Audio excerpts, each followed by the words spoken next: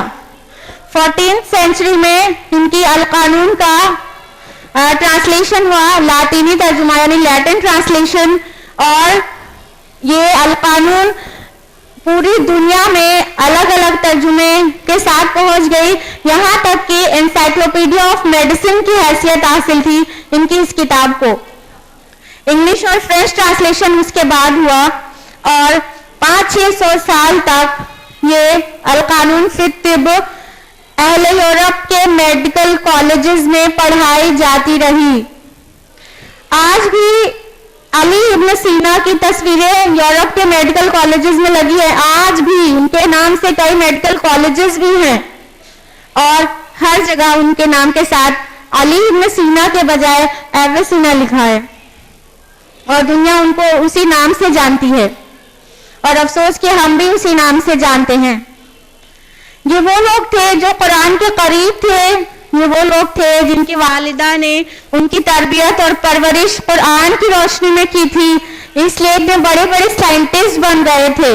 یہ تو اور بات ہے کہ ہم مغربی چال کا شکار ہوئے اور ہم اپنی پہچان کھو بیٹھے, اور لوگ ان کو جو مسلم سائنٹسٹ تھے ان کو ویسٹرن سائنٹسٹ سمجھنے لگے.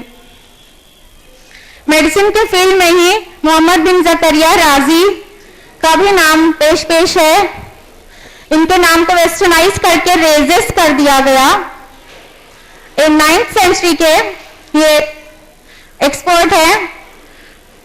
رازی نے پہلی بار میزلز اور اسمال پاکس میں ڈفرنس بتایا, اور ایک کتاب الحاوی مرتب کی جو کہ میڈیکل ورلڈ کے لیے تحفہ عظیم بن گئی. 12 والیومز میں ان کی کتاب ہے. جیچ کیلاگ کہتے ہیں کہ ہم الحاوی میں رازی نے جو چیچک اور خسرہ کی ڈیٹیلز لکھی ہے اس کے علاج پر آج بھی ہمیں چینجز کرنا مشکل ہے. تو قرآن اور اسلام نے کتنے بڑے بڑے سائنٹسٹ اور میڈیسن کے ایکسپرٹس ہمیں دیے. ان سبھی کی کتابوں کا, عربی کی کتابوں کا لاطینی ترجمہ اور ڈفرینٹ انگلش اور فرینچ اور دنیا کی کئی زبانوں میں ٹرانسلیشن ہوتا رہا. نہ صرف میڈیسن کی فیلڈ میں بلکہ سرجری کے فیلڈ میں بھی مسلمان سب کے امام تھے. آپ اپنے اسکرین پر جو تصویر دیکھ رہی ہیں یہ ہے ابو القاسم الزہراوی کی تصویر, جو ویسٹرنرز نے ان کا نام کر دیا البوکیسس. آپ دیکھ سکتی ہیں ابو القاسم الزہراوی ایکچولی ہو گئے البوکیسس, اور البوکیسس نام سے ہی دنیا انہیں جاننے لگی. یہ فادر آف سرجری ہیں, سارے سرجنز کے فورموسٹ فادر. 9th سینچری میں اتنی کمال کی ان کی سرجری تھی کہ دنیا انہیں فادر آف سرجری کہنے لگی. اور انہوں نے اپنی کتاب التصریف میں جو کہ 30 جلدوں میں ہے, 30 والیومز میں کتاب التصریف لکھی الزہراوی نے, جو کہ 900 سال تک یورپ کے میڈیکل کالجز میں پڑھائی جاتی رہی. امیجن 900 سال تک ان کے پاس کوئی اتنا گریٹ سرجن نہیں تھا. ابو القاسم الزہراوی کے جیسا سرجن پورے یورپ میں کوئی نہیں تھا, اور ابو القاسم کی کتاب سے وہ 900 سال تک فائدہ اٹھاتے رہے. اپنی کتاب میں ابو القاسم نے سرجری کی کئی آلات کی تصویریں بھی بنائی ہیں, اور ان کی کتاب کی خاصیت یہ ہے کہ یہ ساری تصاویر نہایت نیٹ اینڈ کلین اور بہت خوبصورتی سے بنائی ہے. آپ سرجری کی کئی آلات دیکھ سکتے ہیں کہ ان میں سے کئی آلات آج بھی استعمال کیے جا رہے ہیں. الزہراوی نے انٹروڈیوس کیا تھا.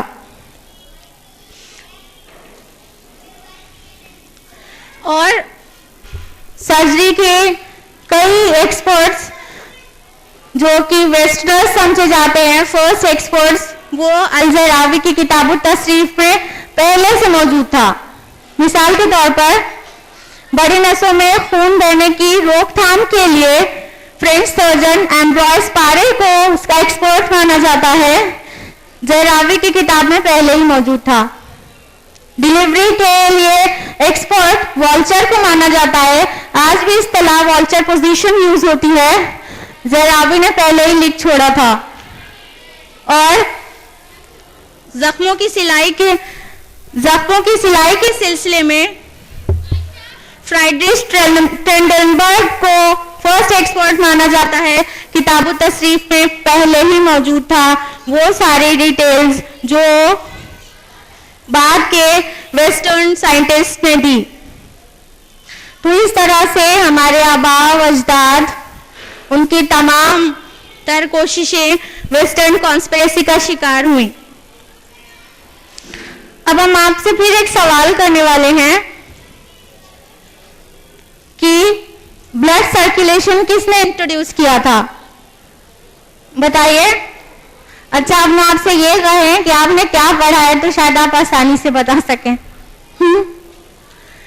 آپ نے کیا پڑھا ہے؟ سرکولیٹری فزیولوجی کے فادر کون ہیں؟ William Harvey. ولیم ہاروے پڑھا ہے نا. اگر آپ نے ایسا پڑھا ہے تو آپ کر کیا سکتے ہیں؟ ساری دنیا والے یہی جانتے ہیں کہ ولیم ہاروے سب کی کتابوں میں پڑھایا گیا، لیکن ایکچولی ابن النفیس نام کے سائنٹسٹ 13th سینچری میں پہلے ہی بلڈ سرکولیٹری فزیولوجی انٹروڈیوس کر چکے تھے. ان کے 400 سال کے بعد ولیم ہاروے نے بلڈ سرکولیٹری فزیولوجی انٹروڈیوس کرنے کا سہرا اپنے سر باندھ لیا. ابن النفیس وہ پرسن تھے جنہوں نے جالینوسی نظام کی تردید کی. جالینوس یعنی گیلن کے اس خیال کو بالکل رد کر دیا کہ بلڈ ہارٹ کے ایک حصے سے دوسرے حصے میں جانے کے لیے بیچ میں ایک سوراخ ہوتا ہے. ابن النفیس نے دنیا کو پہلی بار بتایا کہ دائنی جانب سے بائیں جانب دل کے حصے میں خون جانے کے لیے لنگز کے علاوہ پھیپھڑوں کے علاوہ کوئی اور راستہ ہو ہی نہیں سکتا ہے. ماڈرن ٹرمینالوجی میں اس کو پلمونری ٹرانزٹ کہتے ہیں. ابن النفیس نے تبھی بتا دیا تھا اور بلڈ سرکولیشن کو کی تفصیل سے جانکاری دی. اور پھر یہ بھی اسی کانسپریسی کا شکار ہوئے.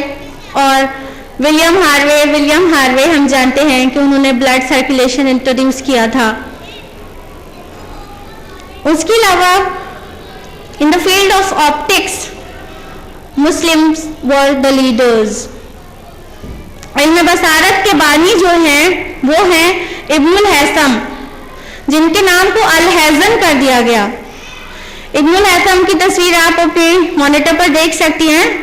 یہ علم بصارت کے بانی ہیں اور انہوں نے فزکس کے کئی ایکسپیریمنٹس کیے اور آپٹکس کے کئی ایکسپیریمنٹس کیے. لا آف ریفلیکشن اور لا آف ریفریکشن ابن الہیثم کی دین ہے. انہوں نے دنیا کو پہلی بار یہ ثابت کیا کہ روشنی آنکھوں سے نہیں نکلتی، جیسے کہ پہلے مانا جاتا تھا کہ آنکھوں سے روشنی نکلتی ہے تو ہم کسی چیز کو دیکھنے پہ قادر ہوتے ہیں. ابن الہیثم نے پہلی بار یہ بات ثابت کیا اپنے ریسرچز سے، اپنے پروفز کے ساتھ کہ روشنی آنکھوں سے نہیں نکلتی بلکہ باہر سے روشنی آنکھوں میں داخل ہوتی ہے اور جس سے آنکھوں میں اس کی امیج بنتی ہے اور ہم کسی چیز کو دیکھنے پر قادر ہوتے ہیں. تو یہ ابن الہیثم پہلی بار دنیا کو آپٹکس کی اتنی ڈیٹیلز دی. آپ دیکھ سکتی ہیں ان کی کتاب جو کہ عربی زبان میں ہے اور اس میں آپ کی خوبصورت تصویر بھی ہے. یہ ماڈرن ڈے پکچر ہے آئی کی. آپ اس ڈائیگرام اور پریویس ڈائیگرام جو ابن الہیثم نے بنایا تھا اس کو کمپیئر کریے کس قدر مماثلت ہے دونوں میں. اتنے پہلے مسلمان ان ساری چیزوں کو دکھا چکے تھے، بتا چکے تھے، جس کے سالہ سال کے بعد ویسٹرنرز کو اس کی خبر لگی ہے. یہ وہ دور تھا جب ابن الہیثم کو گیلیلیو کے ساتھ رکھ کر فخر محسوس کیا جا سکتا تھا. اس تصویر میں آپ دیکھیے کہ یہ ابن الہیثم گیلیلیو کے ساتھ ہیں. تو یہ مغرب ہماری نقالی کرتا تھا. Can you believe this? آج ہم ان کی نقالی کرتے ہیں. اس سے پہلے تک مغرب کے لوگ مسلمانوں کی نقالی نہ صرف کرتے تھے بلکہ کرنے میں فخر محسوس کرتے تھے. تب جا کے وہ اپنے آپ کو ترقی یافتہ محسوس کرتے تھے. نہ صرف سائنس کی فیلڈ میں بلکہ آرٹ کی فیلڈ میں بھی مسلمانوں نے وہ کمال کیا ہے جو اس سے پہلے کے کسی کلچر کسی گروپ آف پیپل نے نہیں کیا. آج ہم مسلمان کس قدر انکانفیڈنٹ ہو گئے ہیں کہ جیسے ہم کو کچھ آتا ہی نہیں. سائنس اور آرٹ ساری فیلڈ میں ہم ویسٹرنز کو کاپی کرتے ہیں. ان کی صفائی، ان کی پاکی، ان کا طریقہ، ان کا انداز، ان کی بلڈنگز، ان کا رہن سہن، ان کی سڑکیں، ان کے مالز، سب کچھ ہم جب رول ماڈل کی طرح دیکھتے ہیں تو ویسٹ کی طرف دیکھتے ہیں. جبکہ حقیقت حال اس کے بالکل برعکس تھا. فیو سینچریز بیفور تک 10ویں صدی کا ایک عرب مشاہد ان کی غلاظت کے بارے میں اپنی آنکھوں سے مشاہدہ کر کے لکھتا ہے کہ یہ انگریزوں کے بارے میں، انگلستان کے بارے میں، کہ یہ اتنے غلیظ لوگ تھے جن کا تصور نہیں کیا جا سکتا. صبح کے وقت ایک خادمہ ایک برتن میں پانی لے کر گھر کے آقا کے سامنے جاتی، وہ اسی میں کلی کرتا، منہ دھوتا، ناک صاف کرتا، بال صاف کرتا، اور پھر وہی پانی کا برتن گھر کے ہر ممبرز کے پاس لے جا کر وہ سارے ممبرز اسی عمل کو دہراتے. اتنی غلاظت آپ تصور کر سکتے ہیں. وہیں پر اس دور کا جو مسلم معاشرہ تھا وہ نہایت صاف ستھرا، کیونکہ ان کو پتا تھا الطہور شطر الایمان. اور بغداد اور قاہرہ کے علاوہ اسپین کی کتنے ہی شہر، تیتلا، غرناطہ، قرطبہ، یہ اپنے صاف ستھرے حمام، پبلک حمام اور صاف ستھری سڑکوں کے لیے معروف تھے.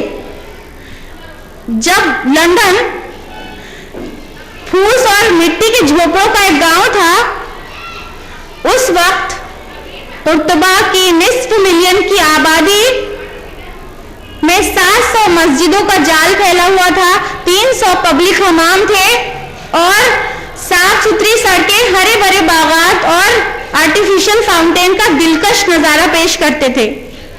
اسی عہد میں یہ یورپین شہروں کا حال یہ تھا کہ اندھیری گندی گلیوں میں جو جی چاہتا گھر کے عین سامنے کوڑا پھینک دیتا.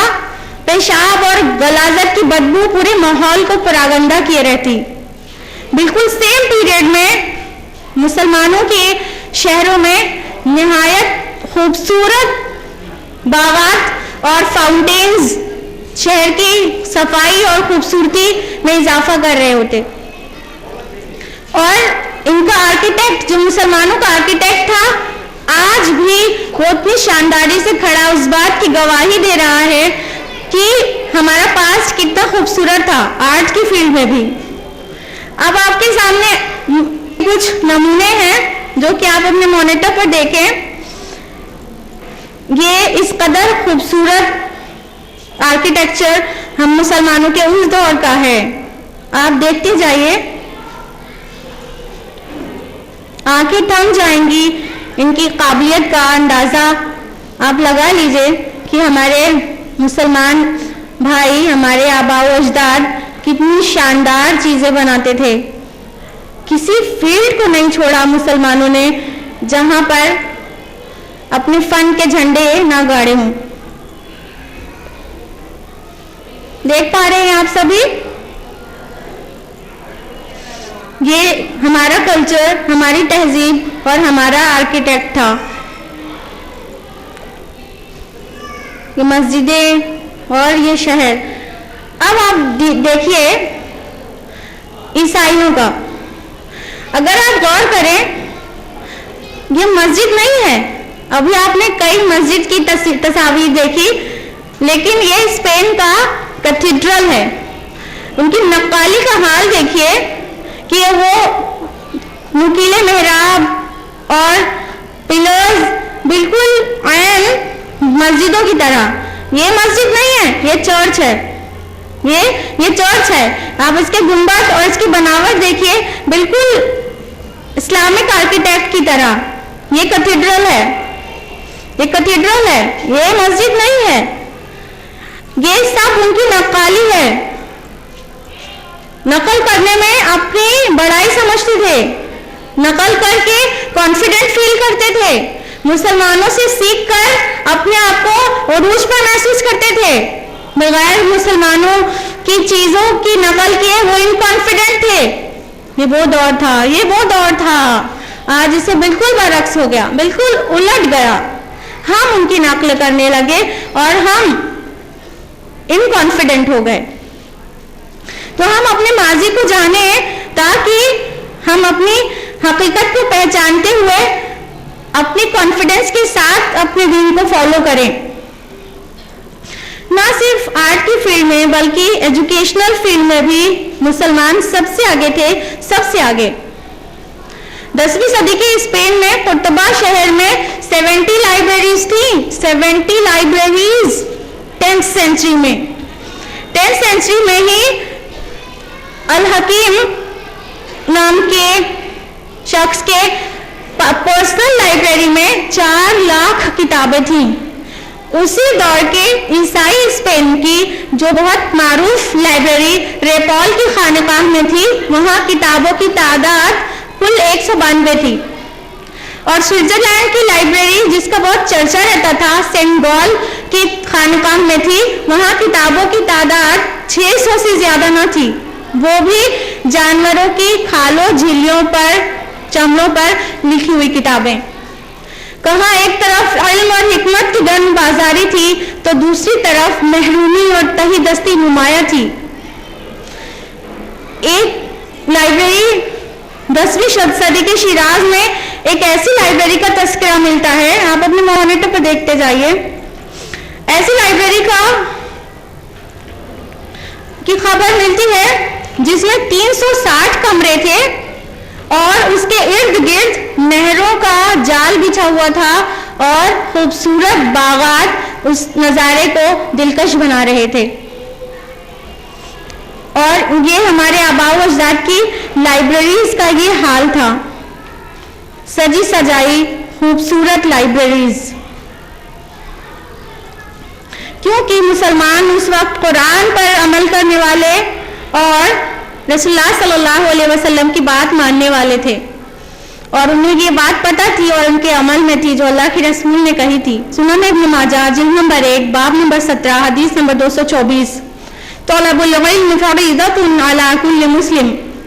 علم حاصل کرنا ہر مسلمان کے لیے فرض ہے.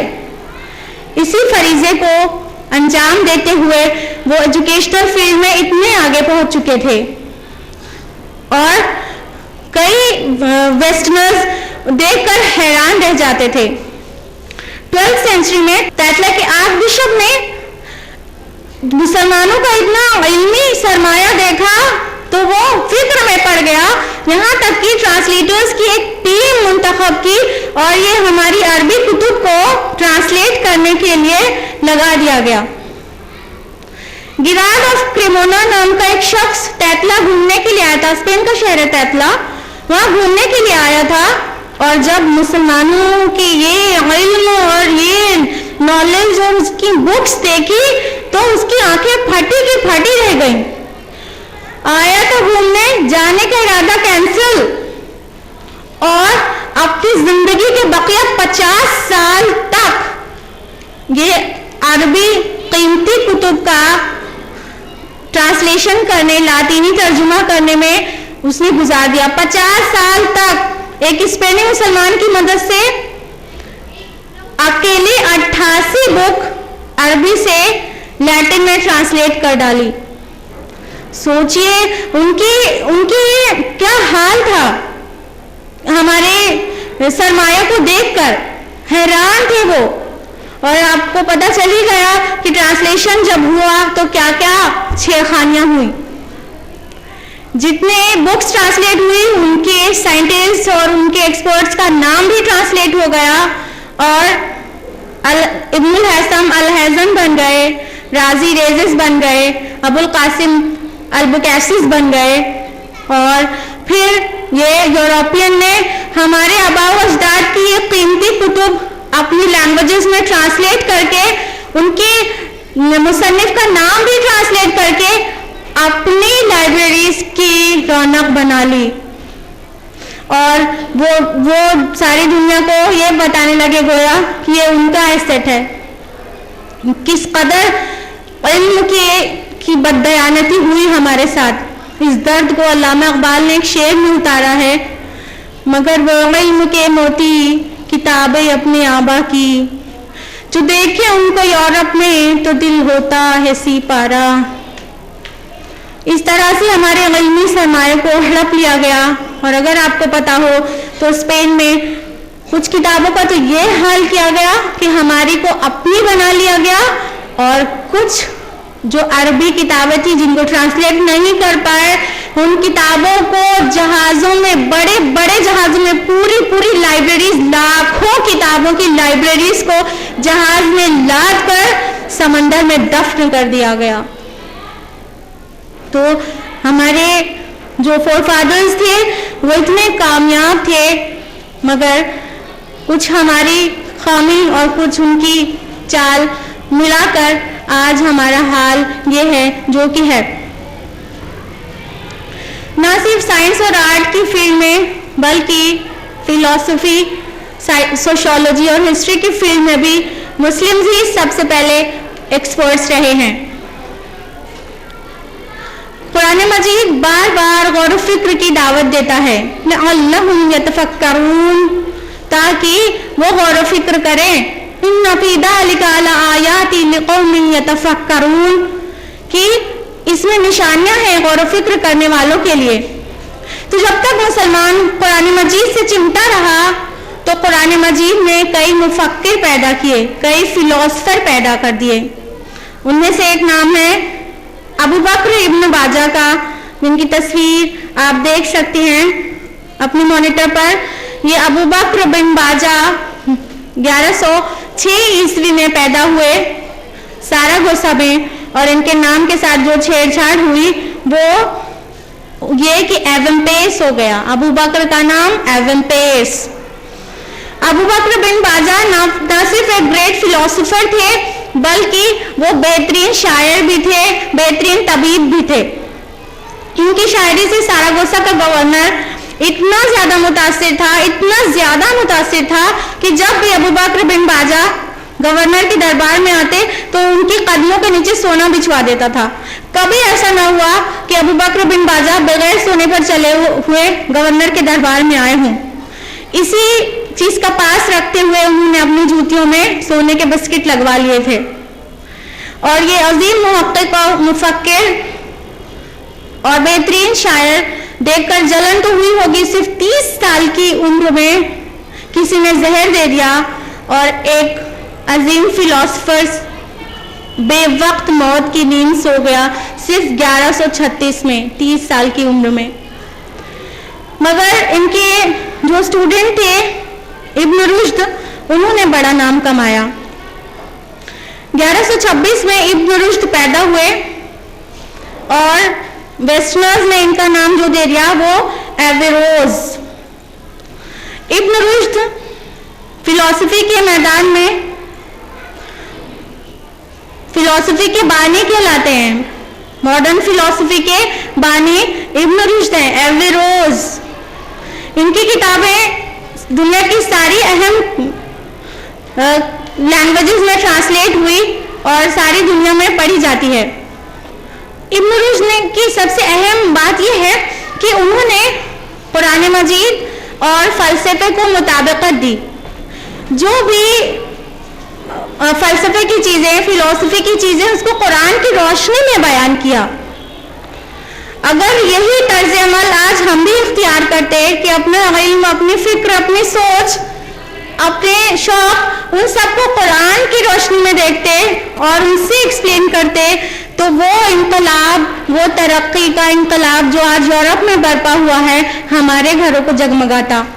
آج یہ علمی فقدان کیوں ہے ہماری سوسائٹی میں کہ یا تو ہم اپنے بچوں کو صرف سائنس پڑھاتے ہیں، میتھمیٹکس پڑھاتے ہیں، فلسفی پڑھاتے ہیں، یا تو صرف حفظ قرآن کراتے ہیں۔ وہ کمبینیشن کیوں نہیں ہے ابن رشد جیسا کہ جو دونوں چیز بہترین طریقے سے چلائی جائے؟ یہ جو سائنٹسٹ آپ نے دیکھ رہے ہیں، سن رہے ہیں، یہ سائنٹسٹ فلسفرز ہونے کے ساتھ ساتھ قرآن کے بڑے بڑے عالم تھے۔ کیا ہمارا فرض نہیں بنتا کہ ہم اپنے بچوں کو ماڈرن ایجوکیشن دینے کے ساتھ ساتھ قرآن سے مستقل وابستہ رکھیں؟ کیوں کمی ہو گئی ہماری سوسائٹی میں اس چیز کی؟ ابن رشد ایک فلسفر تھے، ایک بہترین مصنف تھے، اور کئی چیزیں ان کے ساتھ تھیں، اور قرآن کے بہترین عالم تھے، اور نہایت متقی اور سادہ زندگی گزارنے والے، سب کچھ ایک ساتھ۔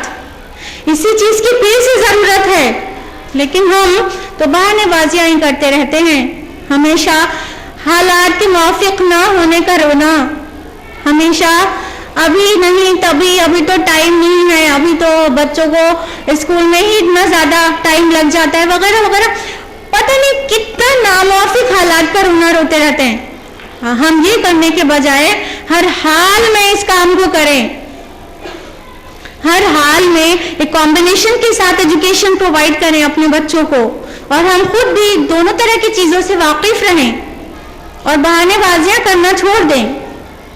آئینے پہ غبار ہے، تیرے ذہن کا یہ فشار ہے، جنہیں تھا سنورنے کا حوصلہ وہ اسی آئینے میں سنور گئے۔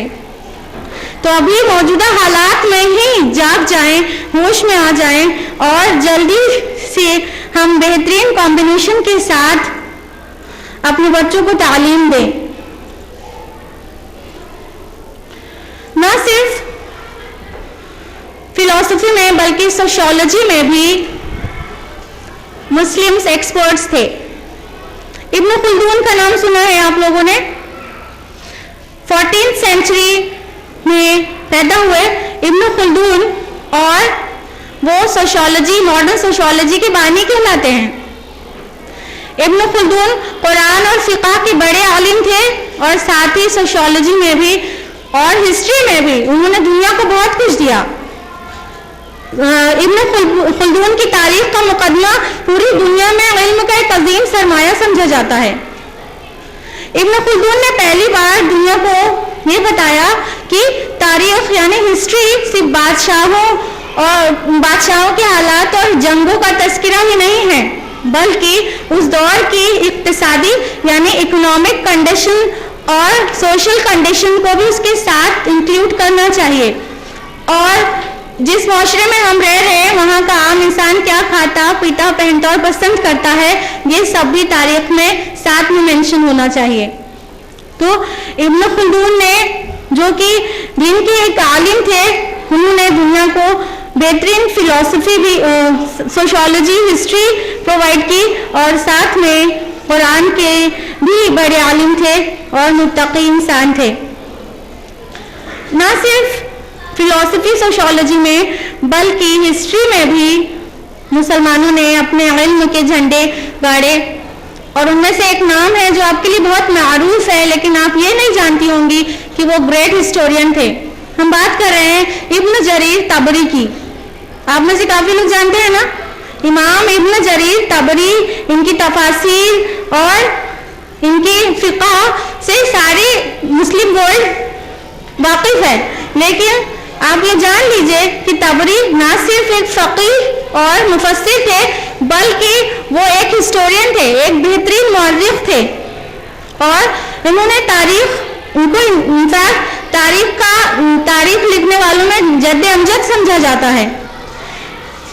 امام طبری نے الرسول والملوک نام سے اپنی کتاب 12 جلدوں میں پیش کی دنیا کے سامنے، اور اس میں انہوں نے آدم کی پیدائش، نبیوں کا آنا اور بادشاہوں کے حالات وہ سب منشن کیے۔ بعد کے تمام مورخین نے اس تاریخ سے فائدہ اٹھایا، تمام مورخین نے، یہ تبری کی کوششوں کا ہی نتیجہ ہے کہ ہم تاریخ کے اس دور سے واقف ہیں جو مستند سمجھے جاتے ہیں۔ تاریخ کے علاوہ سیاحت میں بھی مسلمان لیڈرز تھے۔ جی ہاں، مسلم پیسنجرز نے بھی زمین کو رون دیا تھا، کیونکہ اللہ تعالیٰ نے بارہا قرآن مجید میں اس کو انکریج کیا ہے۔ مثال کے طور پر قرآن مجید میں لکھا ہوا ہے سورہ عنکبوت سورہ نمبر 29 آیت نمبر 20 میں کہ ذرا ملک میں زمین پر چل پھر کر تو دیکھو کہ اللہ تعالیٰ نے کس طرح پہلی بار پیدا کیا اور پھر اسے دہرائے گا، اور اللہ ہر چیز پر قادر ہے۔ مسلمانوں نے اس بات کو مانا اور دنیا میں چل پھر کر اللہ کی نشانیاں دیکھی اور وہ بہترین سیاح بن گئے۔ ان میں سے ایک نام ہے ابن بطوطہ۔ ابن بطوطہ کا نام بھی آپ نے سنا ہے نا؟ ابن بطوطہ بھی 14th سینچری میں تھے اور انہوں نے 29 سالوں میں 75,000 میل کا سفر کیا ہے اور سارے ممالک اسلامیہ کی سیر کی ہے۔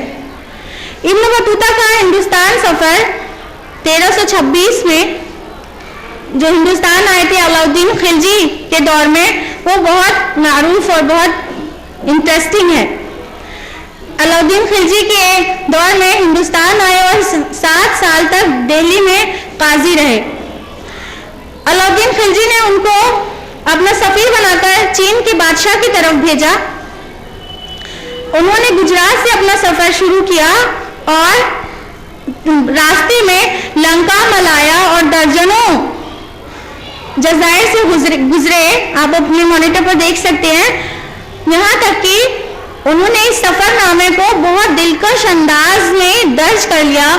ان کا یہ سفر نامہ دنیا کی میجر لینگویجز میں ٹرانسلیٹ ہوا اور بہت 14th سینچری کے ہندوستان کا ایک مستند دستاویز سمجھا جاتا ہے۔ تو یہ تھے ابن بطوطہ۔ نہ صرف زمین پر بلکہ سمندر پر بھی، پانی پر بھی مسلمانوں نے فتح حاصل کی۔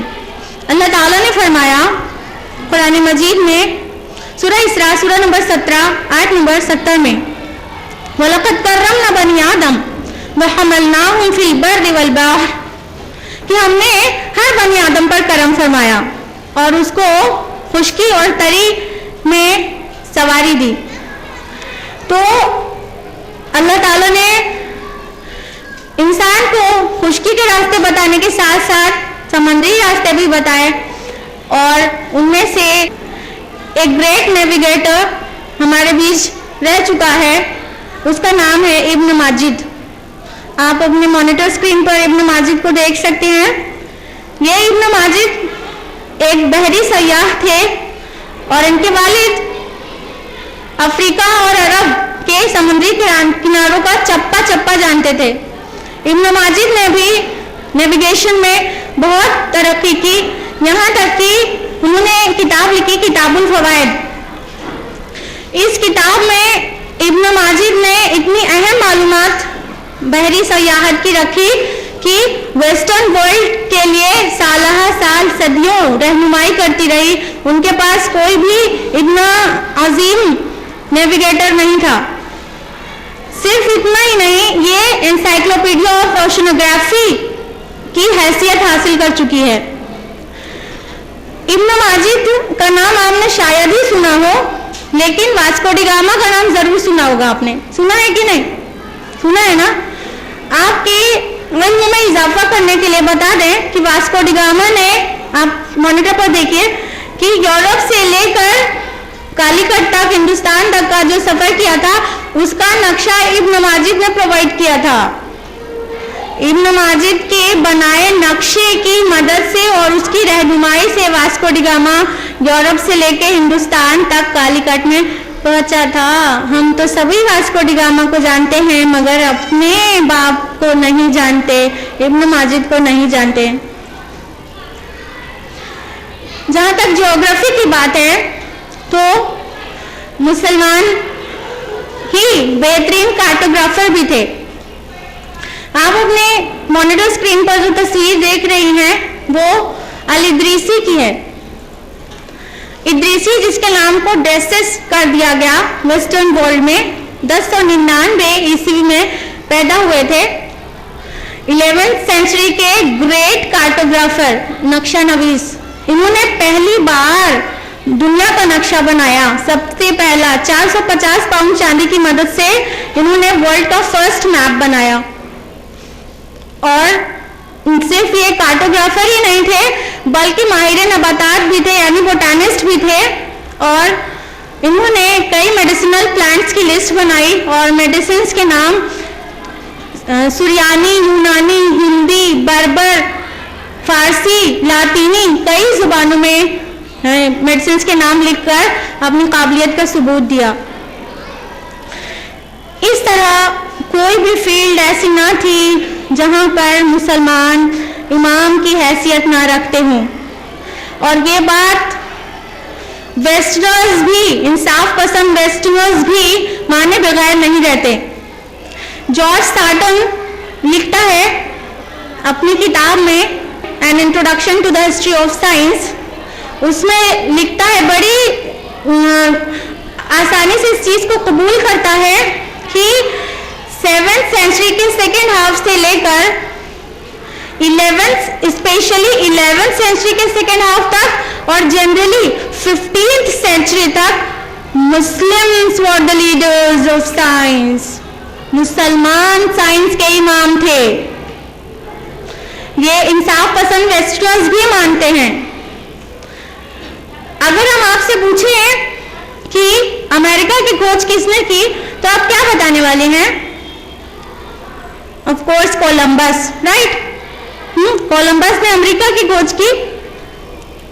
اصل میں تمام ثبوتوں اور مورخین کی تمام تر تحقیق کے بعد یہ بات سامنے آئی ہے کہ کولمبس کے 1492 میں امریکہ پہنچنے کے 500 سال پہلے ہی اسلام کی روشنی وہاں پہنچ چکی تھی. ہارورڈ یونیورسٹی امریکہ کے ایک ریسرچر ڈاکٹر بیری فال اپنی کتاب جو کہ 1980 میں پبلش ہوئی ساگا امریکہ, اس میں لکھتے ہیں کہ کولمبس کے امریکہ پہنچنے سے پہلے 500 سال پہلے سے مسلمان وہاں پر آباد ہو چکے تھے. اور اس نے کئی جگہ کے نام گنائے ہیں کہ انڈیانا, نیو میکسیکو, کلوریڈو, لوگو مارسیانا, اور بھی کئی مقامات پر مسلمانوں کے مدرسوں کے باقیات اس نے دیکھے ہیں. اور وہاں کی چٹانوں پر افریقہ میں تحریر کی جانے والی کوفی عربی درج تھی. اور وہاں کے مدرسوں میں بچوں کو تعلیم نہ صرف مذہب کی دی جاتی تھی بلکہ ان کو میتھمیٹکس, سائنس, ایسٹرونومی, ہسٹری اور نیویگیشن کی بھی تعلیم دی جاتی تھی. صرف اتنا ہی نہیں, کولمبس کے بیٹے فرڈینینڈ کولمبس نے لکھا ہے کہ میرے فادر جب ہونڈوراس پہنچے تو وہاں انہوں نے حبشی لوگ دیکھے اور ان میں سے ایک مسلم قبیلہ تھا المامی نام سے. جو المامی ایکچولی مندنکا زبان میں عربی کے الامام سے آیا ہے اور اس کا مطلب ہوتا ہے نماز پڑھانے والا. یہ کون کہہ رہا ہے؟ کولمبس کا بیٹا. اور 1920 میں ایک ہسٹورین جو کہ ہارورڈ یونیورسٹی سے بلانگ کرتا تھا, اس نے اپنی کتاب میں, لیو وینر اس کا نام ہے, اس نے اپنی کتاب Africa and Discovery of America میں لکھا ہے کہ کولمبس مندنکا لوگوں کی رہائش سے بخوبی واقف تھا امریکہ میں, اور وہ اچھی طرح جانتا تھا کہ مسلمان Caribbean, middle, south and east America تک پھیل چکے تھے اور ان کی بستیاں یہاں تک کہ کینیڈا تک بھی بس چکی تھیں. تو شواہد یہ ثابت کرتے ہیں کہ امریکہ کی کھوج کولمبس نے نہیں کی ہے بلکہ ہم مسلمانوں نے کی ہے, اور کولمبس سے 500 سال پہلے سے وہاں آباد تھے مسلمان. کیا کچھ کانفیڈنس آیا؟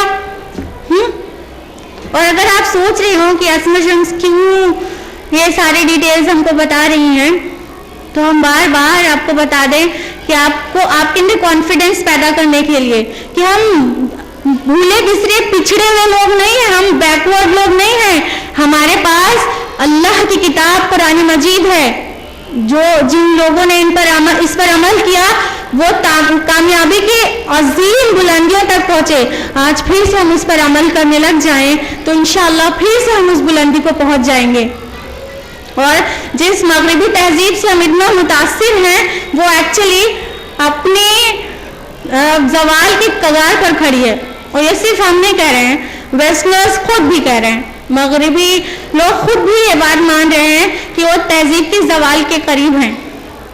البرٹ شیفرڈ ایک مفکر ہے, وہ کہتا ہے کہ آج ہم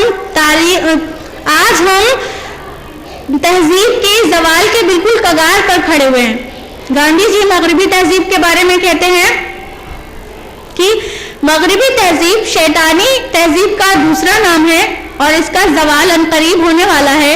ہمیں صبر کے ساتھ اس کے زوال کا انتظار کرنا ہوگا. اور ہندوستانی تعلیمات کے مطابق یہ تاریخ ترین دور کی نمائندہ ہے.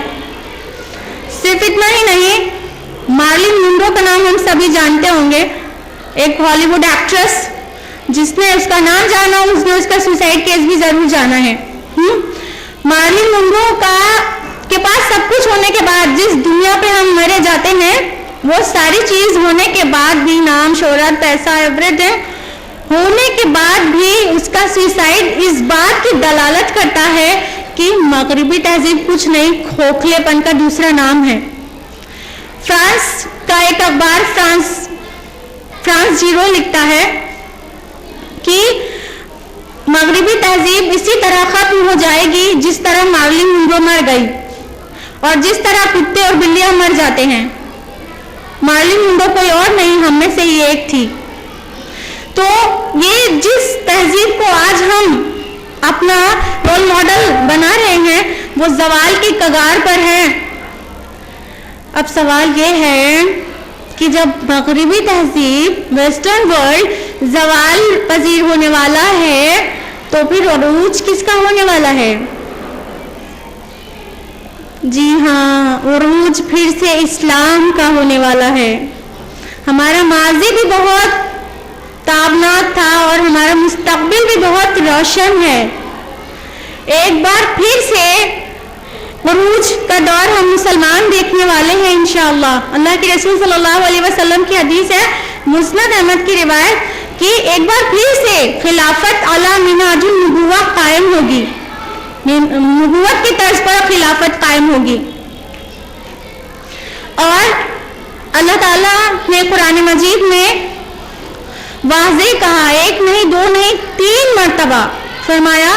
سورہ توبہ سورہ نمبر 9 آیت نمبر 33, سورہ فتح سورہ نمبر 48 آیت نمبر 28 اور سورہ صف سورہ نمبر 61 آیت نمبر 9 میں هو الذی ارسل رسولہ بالہدی ودین الحق لیظہرہ علی الدین کلہ. وہ اللہ ہی ہے, وہی ذات ہے جس نے اپنے رسول کو ہدایت اور دین حق دے کر بھیجا تاکہ اسے دنیا کے سارے مذہب پر, سارے ادیان پر غالب کر دے. جی ہاں, وہ دن آنے والا ہے جب دین اسلام ساری دنیا پر غالب ہو جائے گا اور یہ ترقی, یہ عروج کا دور ہم پھر سے دیکھیں گے. اللہ کے رسول صلی اللہ علیہ وسلم کی حدیث ہے, پیشن گوئی کی آپ نے, مسند احمد جلد نمبر 6 صفحہ نمبر 5. پیارے نبی نے فرمایا, مقداد بن اسود راوی ہیں, کہتے ہیں کہ اللہ کے رسول صلی اللہ علیہ وسلم نے فرمایا کہ زمین کی پشت پر نہ کوئی اینٹ گارے سے بنا ہوا کوئی مکان رہ جائے گا اور نہ ہی خیمے سے بنا ہوا, کمبل سے بنا ہوا کوئی خیمہ رہ جائے گا جس میں اللہ تعالیٰ اسلام کے کلمے کو داخل نہ کر دے. عزت والے کی عزت کے ساتھ یا مغلوبیت پسند کی مغلوبیت کے ساتھ, یعنی ہر گھر میں اسلام داخل ہو جائے گا. مسلم, ترمذی, ابو داؤد اور ابن ماجہ کی روایات میں ایک حدیث ہے جس کے راوی ہیں ثوبان رضی اللہ عنہ, فرماتے ہیں کہ اللہ کے رسول صلی اللہ علیہ وسلم نے فرمایا کہ اللہ تعالیٰ نے ساری زمین کو میرے لیے سکوڑ دیا, لپیٹ دیا, اور میں نے زمین کے تمام مشرق اور تمام مغرب دیکھ لیے. اور سن لو, میری امت کی حکومت ان تمام جگہوں پر ہو کر رہے گی جو مجھے سمیٹ کر دکھا دیے گئے. ہمارا فیوچر بھی سیف ہے. ہم اگر اس کام کے لیے اسٹرائیو کریں تو ہمارا فیوچر بالکل سیف ہے. وہ دن آ کر رہنے والا ہے. اور یہ کوئی عجیب بات نہیں، کیونکہ اب دنیا گلوبلائزیشن کی طرف بڑھ رہی ہے. آپ دیکھیے کہ سائنس کی ترقی نے فاصلوں کو معدوم کر دیا ہے اور ساری دنیا نے ایک شہر کی حیثیت اختیار کر لی ہے. اور اسی لیے مانا جا رہا ہے کہ ایک کامن نظام بھی ہونا چاہیے، ایک گلوبل سسٹم بھی ہونا چاہیے، گلوبل رولنگ ہونی چاہیے. آپ دیکھیے کہ فرسٹ ورلڈ وار میں لیگ آف نیشنز وجود میں آئی، کئی ملٹی نیشنل آرگنائزیشن وجود میں آ رہی ہے. سیکنڈ ورلڈ وار کے بعد یونائٹڈ نیشنز آرگنائزیشن وجود میں آئی اور اب نیو ورلڈ آرڈر. اس طرح ملٹی نیشنل آرگنائزیشن کے وجود میں آنا اور گلوبلائزیشن کی طرف بڑھنا یہ اسلام کے غلبے کے لیے ایک اشارے ہیں. اب تو اسلام ہر جگہ پہنچنے کے لیے ایک شفٹ اوور کی بات ہے. جیسے قبیلے کے ایک سردار نے اسلام قبول کیا، پورا قبیلہ اس کے پیچھے اسلام میں داخل ہو گیا. اسی طرح جب ساری دنیا کا نظام گلوبلائز ہو جائے گا تو بس وہیں پہ اسلام آیا اور پوری دنیا میں پھیل گیا. It's very easy. لاجک پہ بھی یہ بات آسان، اور اللہ کے رسول پر ایمان رکھنے کے لیے یہ بات تو یقینی ہے کہ وہ دن آنے والا ہے اور آ کر رہنے والا ہے جب دین کل کا کل اللہ کا ہو جائے گا. سورہ انفال سورہ نمبر 8 آیت نمبر 39 میں اللہ تعالیٰ نے پہلے ہی کہہ دیا تھا دین کل کا کل اللہ کا ہو جائے گا.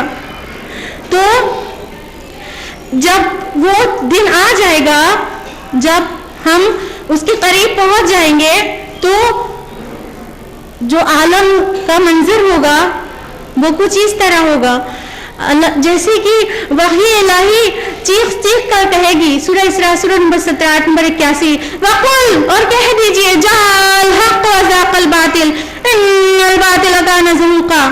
کہہ دیجئے حق آ چکا اور باطل نابود ہو گیا. یقیناً باطل تھا بھی نابود ہونے والا. وہ دن آنے والا ہے. ہمارے اور آپ کے ان پٹس کی ضرورت ہے. وہ دن آ کے رہنے والا ہے. ہم پھر سے ترقی کا دور دیکھیں گے. علامہ اقبال کے مطابق اس وقت عالم کا نقشہ کچھ اس طرح ہوگا. آسماں ہوگا سحر کے نور سے آئینہ پوش اور ظلمت رات کی سیما پا ہو جائے گی. پھر دلوں کو یاد آ جائے گا پیغام سجود. پھر جب ہی خاک حرم سے آشنا ہو جائے گی. آنکھ جو کچھ دیکھتی ہے لب پہ آ سکتا نہیں. محو حیرت ہوں کہ دنیا کیا سے کیا ہو جائے گی. شب گریزاں ہوگی آخر جلوہ خورشید سے. یہ چمن معمور ہوگا نغمے توحید سے. انشاءاللہ انشاءاللہ وہ دن آنے والا ہے. وہ دن آ کے رہنے والا ہے جب ہر طرف اللہ کی کبریائی، اللہ کی بڑائی، اللہ کی وحدانیت ہوگی. ہر طرف اسلام کا پرچم لہرائے گا اور اللہ کا وعدہ ہے کہ اس کام کو کرنے والے کی وہ مدد ضرور کرے گا. اللہ تعالیٰ نے فرمایا سورہ نور سورہ نمبر 24 آیت نمبر 55 میں کہ اللہ تعالیٰ نے وعدہ کر لیا ہے ان لوگوں سے جو ایمان لائے اور نیک عمل کیے کہ وہ لازماً انہیں زمین میں خلیفہ بنا کر رہے گا، انہیں حکومت دے کر رہے گا جس طرح اس سے پہلے کے لوگوں کو دیا تھا، اور ان کے دین کو ان کے لیے جمع کر رہے گا جو اس نے ان کے لیے پسند کر لیا ہے، اور ان کے خوف و ہراس کو امن و امان سے بدل کر رکھ دے گا. خالی اللہ کی ہی عبادت کریں گے، شریک نہ کریں گے اس کا کسی کو. اللہ تعالیٰ نے ہم سے مدد کا وعدہ کیا ہے. ہمیں اور آپ کو ضرورت ہے کہ آج ہم اٹھیں اور اس بددین ہو گئے سائنس کو دین کا کلمہ پڑھائیں، یا مس گائیڈ ہو گئے سائنس کو اس کو گائیڈنس پرووائڈ کریں. ہماری اور آپ کی ضرورت ہے کہ ہم سائنس کا استعمال صحیح کام میں لیں اور اپنے بچوں کو قرآن اور سائنس کا علم دیں، اور ہم اس کام کے لیے اپنی جد و جہد کریں. کیا ہم مستقبل کی خوشخبری سن کر اور مطمئن تو نہیں ہو گئے کہ ہمارا ماضی بھی شاندار تھا, ہمارا مستقبل بھی تابناک ہے, اب ہمیں کچھ بھی کرنے کی ضرورت نہیں ہے, فلاح اور فلاح اور فلاح تو دین کی دعوت کا کام کر ہی رہے ہیں, ہماری اور آپ کی کیا ضرورت ہے. اگر ہم یہ سوچتے ہیں تو میری گفتگو کا آج کوئی حاصل ہی نہیں ہے.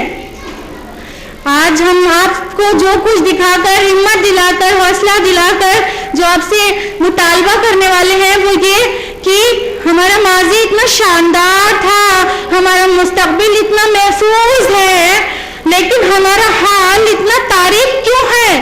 کیونکہ ہم قرآن سے دور ہو گئے ہیں اور ہم نے دعوت دین کے کام کو ترک کر دیا ہے.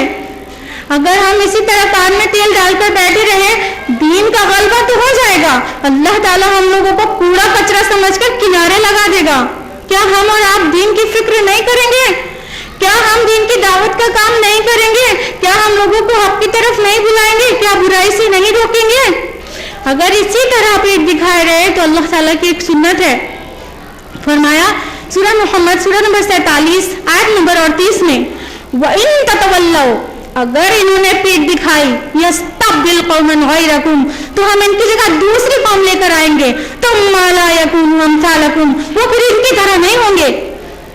جس طرح ہم اپنے فرض منصبی سے بالکل بری ہیں, اللہ تعالیٰ ہم کو ہٹا کر کنارے لگا دے گا, حاشیے میں ڈال دے گا, بلکہ کچرے دان میں ڈال دے گا, اور ہماری جگہ دوسری قوم جس کو ہم ایتھیسٹ کہتے ہیں, جس کو ہم کافر کہتے ہیں, کیا پتا انہیں ہدایت نصیب کر دے اور غلبہ دین کی فکر وہ کریں اور دین ان کے ہاتھوں غالب ہو جائے اور ہم محروم رہ جائیں.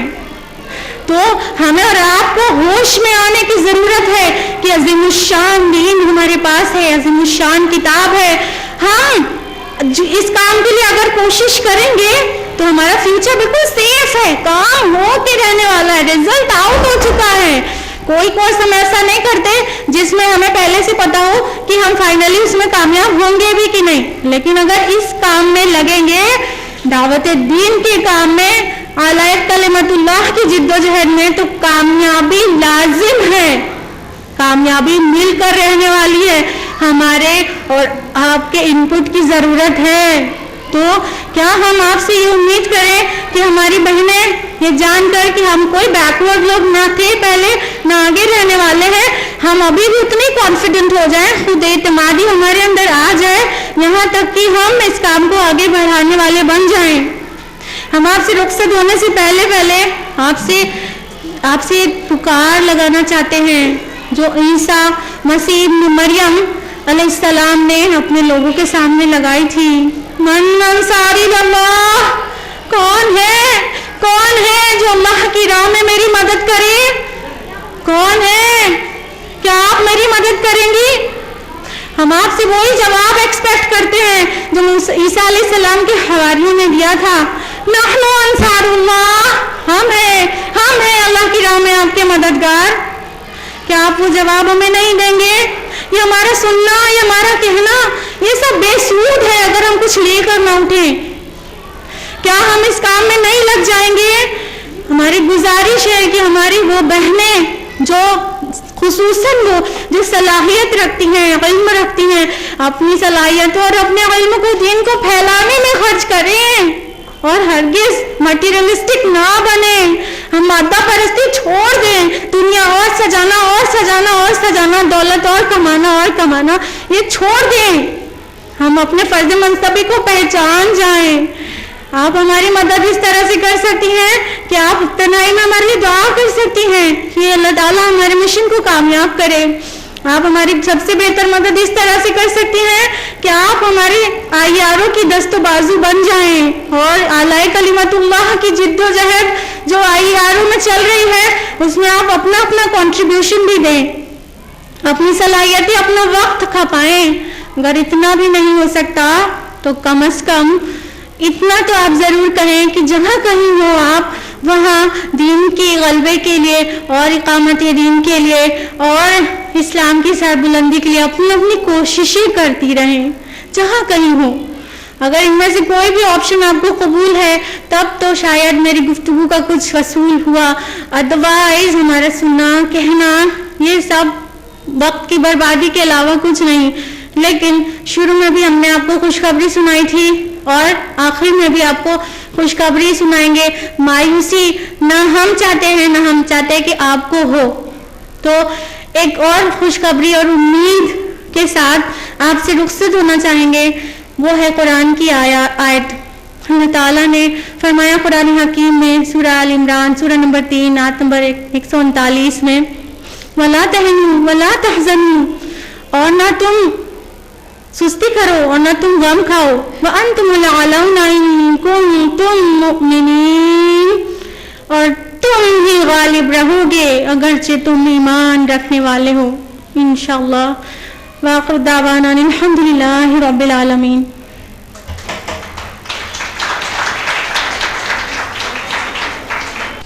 جزاک اللہ خیرہ. سسٹر اسما شمس، آپ کا بہت شکریہ کہ آپ نے ہمیں ہمارے اتنے گلوریس پاس سے وے کرایا، ہمیں خوشخبری سنائی اور ہمیں امید دی کہ ہم دوبارہ اسی عروج پہ پہنچ سکتے ہیں. یقیناً جب مسلمانوں نے صرف اللہ کو اپنا رب، رسول اللہ کو قائد اور کتاب اللہ کو قانون و دستور بنایا، تب انہوں نے عروج کا وہ دور دیکھا ہے. اور آج اگر ہم اس پستی میں مبتلا ہیں تو اس کی وجہ یہ ہے کہ ہم نے ان پہ سے کسی ایک پر یا شاید سب پر اپنا ایمان کمزور کر دیا ہے. بھائی آگے بڑھتے ہیں پروگرام کے نیکسٹ سیگمنٹ کی طرف.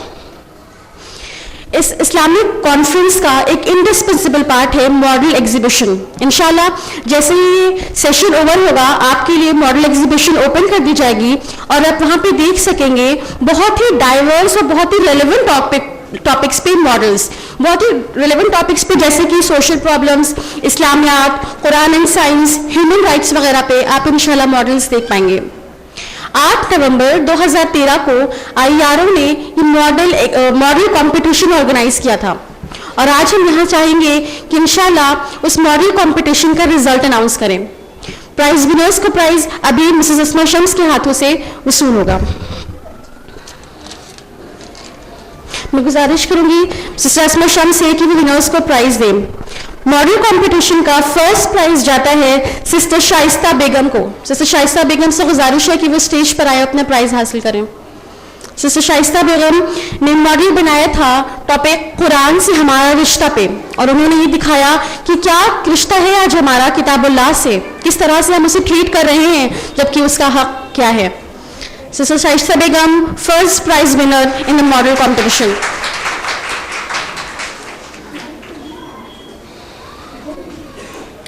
Congratulations sister Shaista Begum. Second position 2 لوگوں نے شیئر کی ہے، جنہیں سیکنڈ پوزیشن کا پرائز ملا ہے وہ ہے سسٹر راحت افشا. سسٹر راحت افشا کا ماڈل تھا ٹی وی کی قباحتیں پر. آپ نے دکھایا تھا کہ آج ہماری سوسائٹی میں اور ہمارے بچوں پر کیا اثر کر رہی ہے T V. Sister Rahat Afsha second prize winner in the model competition.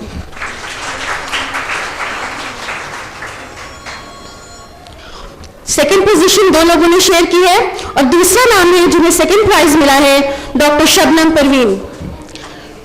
Doctor Shabnam Parveen کے ماڈل کا ٹاپک تھا الکوہلزم، ڈرگ ایڈکشن ایکسیٹرا. انہوں نے دکھایا تھا کہ کس طرح سے قرآن ہمیں ہر ہارمفل چیز سے روکتا ہے.